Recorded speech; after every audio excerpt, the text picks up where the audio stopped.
found it super fascinating, this old media, new media, the whole concept. But you brought up a point, Marcus, kind of characterizing, and I don't want to put words in your mouth, but characterizing some of the players as maybe being too sensitive, right? Even maybe with how Kevin Durant responded to Charles Barkley as an example. If that's fair, I want to give JJ a chance to respond to that sentiment. I'm happy to hear what else Marcus has to say on that. I wanted to sort of bring up a point that I should have made in the first hour when I talked about the three different areas of media, right? We have traditional media, we have the aggregate media, we have social media where everybody's got a platform. We tend to, as athletes, lump all of those three components of media together now. And so when we sort of say, I don't like the media, well, what are you really saying? Because, like, I don't think any athletes like aggregate media. I don't think a lot of athletes like social media. Traditional media, like, I had a great relationship with all the beat writers, with all the columnists in every city I played with. I had a great relationship with all the national writers. Like, I had no issue. They wrote terrible stuff about the 76. When I was with the 76ers, some of those guys wrote terrible stuff about me. When I was with the Clippers, they wrote terrible stuff about our team. They were doing their job. They were exactly. They were doing their job. I don't want to lump that together. There are certainly bad actors in traditional media. I'm not saying there's not. That's where I think some of the sensitivity comes. The other part of the sensitivity, you brought up a great point, which is all these conversations happening now on social media. That is what was happening in a barbershop.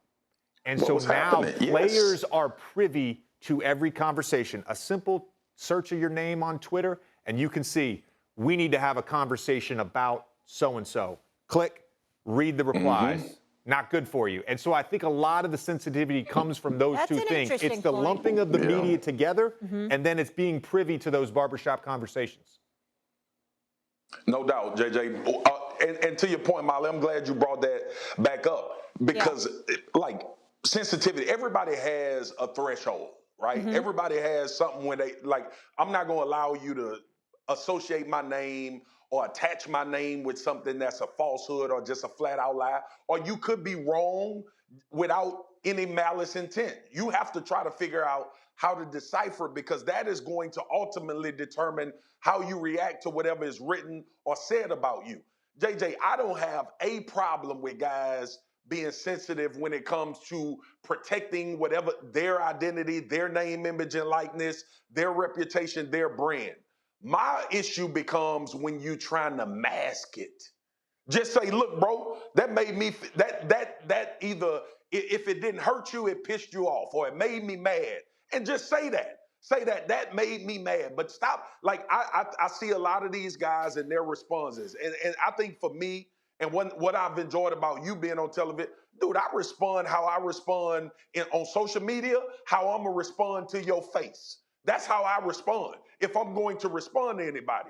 But I don't mask like, oh, that didn't bother me, that didn't get to me. If somebody says something from an intellectual, all of the stupidity, the hate, all of that really don't affect me. It affects some people. I'm talking about me personally. But ultimately, some things, when people say something that has intellectual context, or if they say something that sparks a thought, or if they say something you vehemently disagree with, but not trying to be disrespectful, I think at times that's cause for a conversation. That's cause to reach out and tap in with somebody and say, if I don't have their number, that's cause to tap in with them and say, look, man, you said this publicly, we're going to have this conversation. But Mark, I think a lot of times, though, these guys try to defend, like they go against something bothering them and they try to, new media, these dudes hate us, this the old heads. No, bro, you just don't like what a person says.